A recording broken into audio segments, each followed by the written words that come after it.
अस्सलाम वालेकुम student, this me Afsheen Ahmed, most welcome to YouTube channel dear sir Afsheen. Student, आज हम स्टार्ट करेंगे एक्सरसाइज नंबर 1.3। बेटा, हर चैप्टर में से एक लॉन्ग क्वेश्चन आएगा, तो इस वजह से लॉन्ग 1.1 तो हमारी शॉर्ट थी, जो कि आपने मेरे चैनल के ऊपर सीख ली होगी। हर पार्ट का, हर क्वेश्चन का एक एक पार्ट हल किया मैंने। इसी तरीके से 1.2 के अंदर मैं साथ साथ ये भी बता रहा था शॉर्ट कौन से हैं, लॉन्ग कौन से हैं। इस हवाले से यहाँ पर शॉर्ट क्वेश्चन भी हैं और लॉन्ग भी हैं। जैसे ये क्वेश्चन शॉर्ट है और ये थोड़ा सा लॉन्ग के तौर पे आपको आ सकता है, तो आपने कोई भी क्वेश्चन स्किप नहीं करना, क्योंकि इसके साथ लॉगरिथम वाला चैप्टर है जो कि इंतहाई आसान है। आपको बहुत अच्छी तरीके से इंशाल्लाह मैं सिखा दूंगा, तो इस वजह से आपने कोई भी क्वेश्चन छोड़ना नहीं। ठीक है, चलते हैं बेटा क्वेश्चन की तरफ। इंतहाई आसान सा क्वेश्चन है। This sum of 3 consecutive integers होते हैं, प्लस में भी हो सकते हैं नंबर्स, नेगेटिव में भी हो सकते हैं। कंसेक्यूटिव का मतलब क्या है? 3 का मतलब तो हो गया 3, सम का मतलब हो गया जमा। कंसेक्यूटिव का मतलब होता है लगातार, यानी लगातार आने वाले। जैसे 1 आया, उसके बाद 2, फिर उसके बाद 3, उसके बाद 4, इसको बोलते हैं कंसेक्यूटिव नंबर। इज 42, जो 3 कंसेक्यूटिव नंबर है उनका जो सम है, इज का मतलब होता है इक्वल, बराबर है जी 42 के। फाइंड वही 3 इंटीजर्स। सबसे पहले मैं फर्ज करता हूं कि ये जो 3 इंटीजर्स हैं वो है कौन से। लेट किया बेटा हमने कि फर्स्ट इंटीजर, पहले मैं लिखता हूं जी फर्स्ट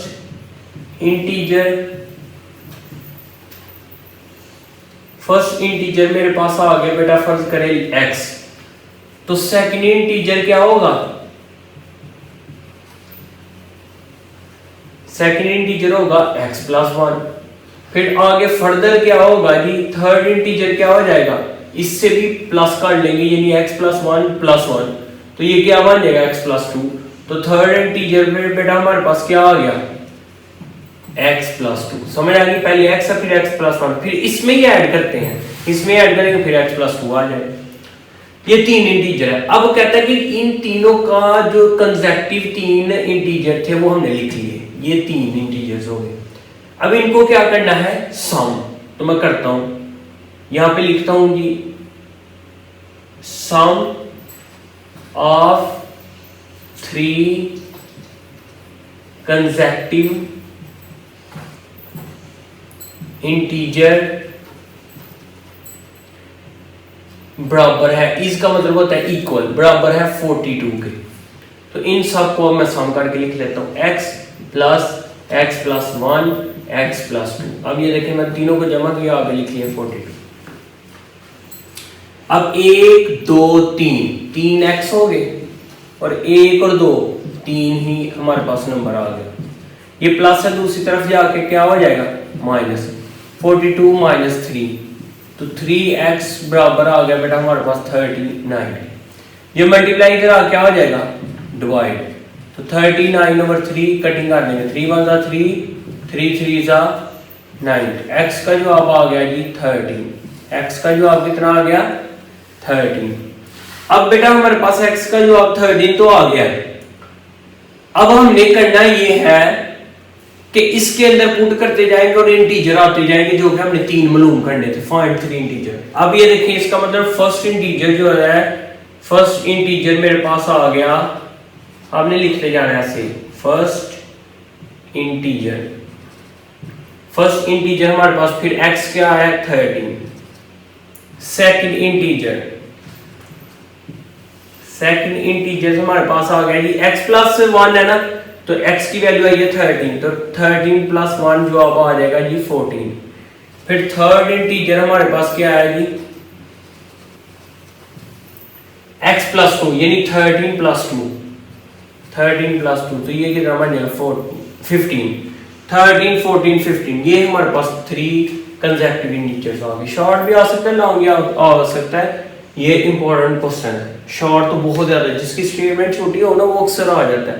अच्छा, इसके साथ ना एक राइट एंगल ट्रायंगल भी बनी थी, जो शायद मैंने नहीं अभी बनाई यहाँ पे, तो मैं बना देता हूँ ऐसे। मींस कि जिसका 90 का एंगल हो ना, उसको हम बोलते हैं राइट एंगल ट्रायंगल। तो यहाँ पर अगर बेटा मेरे पास यहाँ पे C था, यहाँ पर A था और यहाँ पर B था। यहाँ पे भी उन्होंने ए सी की वैल्यू दी रखी है, वो आएगी √3 प्लस √5। ए बी की हमने मालूम करनी है और एरिया भी दिया गया। अब आपको ना ट्रायंगल में जो चीज दी गई है वो हम लिखते हैं। सबसे पहले जो लेंथ ए सी है वो है, यहाँ पे मैं लिखता हूँ जी ए सी की जो लेंथ आपको दी गई है वो है √3 प्लस √5। इसके बाद दी डायग्राम, ये डायग्राम राइट एंगल ट्राइंगल, हर वो राइट एंगल ट्राइंगल होते हैं जिसका एंगल 90 का हो। Triangle in which the length AC की जो लेंथ है वो आपके पास, यहां तक तो स्टेटमेंट आपको समझ आ गई होगी। आगे the area of triangle is ये। अब एरिया सेंटीमीटर स्क्वायर भी है तो एरिया ऑफ ट्राइंगल यहां पे लिखते हैं, एरिया ऑफ ट्राइंगल ABC। ये जो ABC ट्राइंगल है इसका एरिया कितना है जी 1.15 और यहाँ पे उसने ब्रैकेट लगा के सेंटीमीटर स्क्वायर है, तो यहाँ पर ब्रैकेट लगा के सेंटीमीटर, एंड पे भी उन्हें लगाया जा सकता है। अब जो आपने क्या करना है, फाइंड द लेंथ AB। आपने ये चेक करना है कि ये लेंथ कितनी है, तो हमने यहाँ पे लिखेंगे AB, ऊपर लाइन सेगमेंट डाल देंगे और यहाँ पे लिखेंगे मालूम करनी है। अब हम फॉर्मूला लिखते हैं। एरिया ऑफ ट्राइंगल का फॉर्मूला क्या होता है, एरिया ऑफ ट्राइंगल ABC, इसका फॉर्मूला होता है 1/2 base multiply height, base multiply height. Area of triangle बेटा अभी ऐसे ही मैं लिखता हूं, ऊपर से हम वैल्यू पुट करते हैं। एरिया ऑफ ट्राइंगल ABC 1/2 लगाया। अब ये देखिए बेस है हमारे पास AC, तो AC की लेंथ लिखते हैं। हाइट है हमारे पास AB, तो AB की लिखते हैं। क्लियर हो गया। अब जरा गौर से देखिए, जो जो वैल्यू दी है हम पुट करते हैं। यहां पे एरिया ऑफ ट्राइंगल की वैल्यू थी 1 प्लस √15, ठीक है, स्क्वायर एंड पे लगा लेंगे, कोई मसला नहीं, सेंटीमीटर स्क्वायर नाम है। यहां पे 1/2 आ गया। AC की वैल्यू जो थी बेटा वो दी गई है जी √3 प्लस √5। ये हमने मालूम करना है, तो ये ऐसे ही रहेगा। अब ये मल्टीप्लाई है ना, ऐसे क्रॉस मल्टीप्लाई करते हैं, जैसे 2 पर चला जाएगा ऐसे, यहाँ 1 प्लस √15 आ जाएगा और यहाँ पर आ जाएगा जी √3 प्लस √5 मल्टीप्लाई AB। ये मल्टीप्लाई इधर आ क्या हो जाएगा, डिवाइड, तो 2 × 1 प्लस √15 और नीचे आ जाएगा जी √3 प्लस √5। तो बेटा इसको फर्दर सॉल्व करते हैं। अब इसको ये इधर AB आ जाएगा। अब हमने इसका करना है रैशनलाइज। बेटा आप इसका स्क्रीनशॉट ले लें, अगर आपने ये वाला करना है तो कर लें। हम यहाँ पे जो है ना इसको मालूम कर लेते हैं, क्योंकि ये यहाँ पे रैशनलाइज होना है।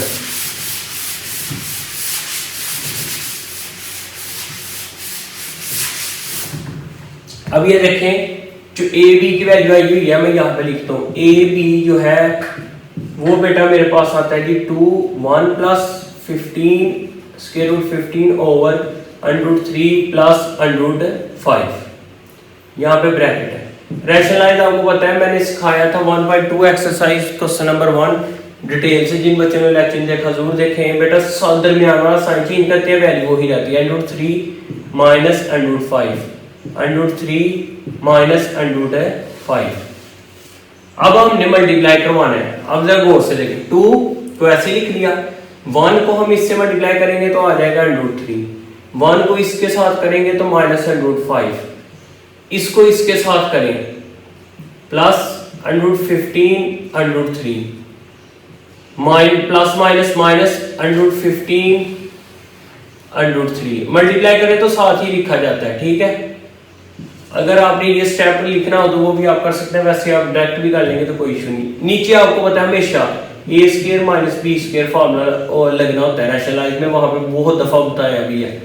एक दफा प्लस एक, ये देखे ना, एक दफा प्लस में लिखी होती है वैल्यू, एक दफा माइनस। समझ लिए A है, ये प्लस B है, A है, ये माइनस B है, तो इस फॉर्म में लिखा होता है, हमने इस फॉर्म में बंद करना होता है। A का स्क्वायर यानी √3 का स्क्वायर माइनस √5 का स्क्वायर आ जाएगा।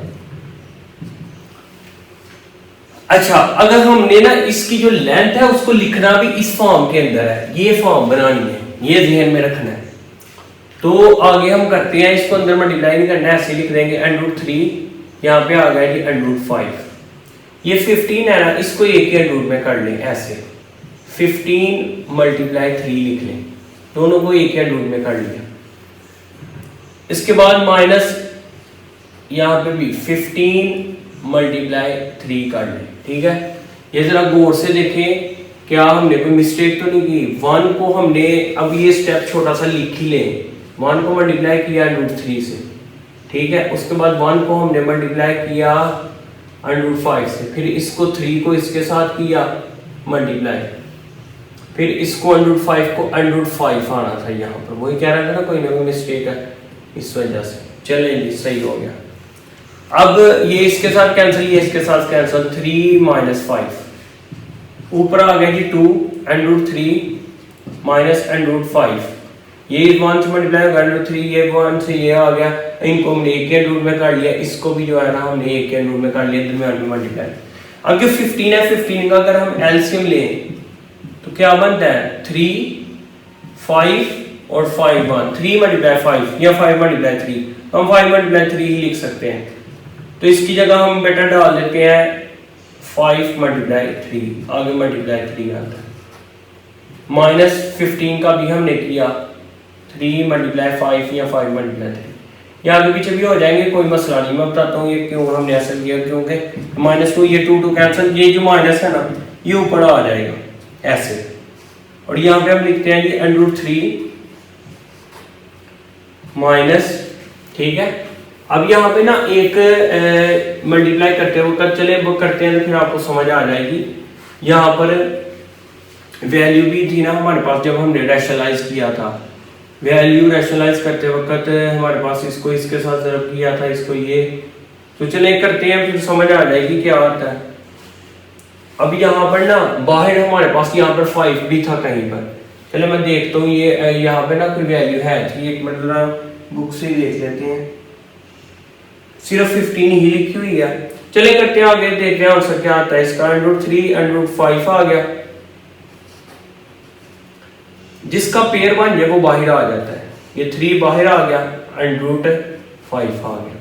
ये जिसका पेयर बन जाए 2 आ जाए ना तो मतलब ये होता है बेटा ये इस तरह स्क्वायर बन जाता है, तो ये इससे कैंसिल होकर बाहर आ जाता है, इस वजह से यहाँ पे 5 बाहर आ जाएगा, तो √3 आ जाएगा। नीचे अब कुछ भी नहीं है बचा हुआ, ठीक है, 1 बचा था, 1 ऑलरेडी होता है, ये माइनस को हम एंड पे मल्टीप्लाई करेंगे। √3 वाला 1 है और ये √3 वाले कितने हैं -5, 1 - 5 करेंगे तो जवाब आता है -4 और साथ लिख देंगे √3। अब ये देखें -1 और ये +3 है, तो इसका जवाब आ जाएगा +2 और साथ आ जाएगा √5। ठीक है बेटा, यही आंसर है, बस अंदर मल्टीप्लाई कर देंगे माइनस को, माइनस माइनस क्या हो जाएगा प्लस, ये साथ लिखते नहीं है प्लस, माइनस प्लस क्या हो गया -2 √5, लिख भी ले कोई मसला नहीं। अब ये देखें हमने कंपेयर करना था इसके साथ, ये देखिए कंपेयर हो गया ना, a √3, a के साथ √3 और जो b है उसके साथ भी √5 आना चाहिए था। इसका मतलब a की जो वैल्यू आ रही है वो 4 है और b की जो वैल्यू आ रही है वो 2 है। उसने कहा भी था कि जो a b होंगे वो इंटीजर आएंगे, तो ये इंटीजर नंबर ही है 4 और 2 जो है, इस वजह से यही हमारे पास आंसर है फाइनल। ये जो जिसका आंसर है वो है लेंथ AB, याद रखें वो क्या है, लेंथ AB ऐसे नीचे आ गया। ये इंपॉर्टेंट क्वेश्चन है, लॉन्ग क्वेश्चन आ सकता है। तो बाकी इंशाल्लाह क्वेश्चन जो थे नेक्स्ट 2 क्वेश्चन इंशाल्लाह नेक्स्ट लेक्चर के अंदर। फिर भी बेटा किसी किस्म की कोई प्रॉब्लम हो तो मुझे कमेंट्स में जरूर बताएं, इंशाल्लाह मजीद जो है ज़्यादा से ज़्यादा आपकी हेल्प की जाएगी। इस वजह से जिन बच्चों ने अभी तक चैनल को सब्सक्राइब नहीं किया वो चैनल को सब्सक्राइब जरूर कर लें, ताकि मेरी आने वाली वीडियो उन तक पहुंचे, इजीली वॉच कर बेहतरीन सीख सकें। तो हमें याद रखें, मिलता है नेक्स्ट सेक्शन में। अल्लाह।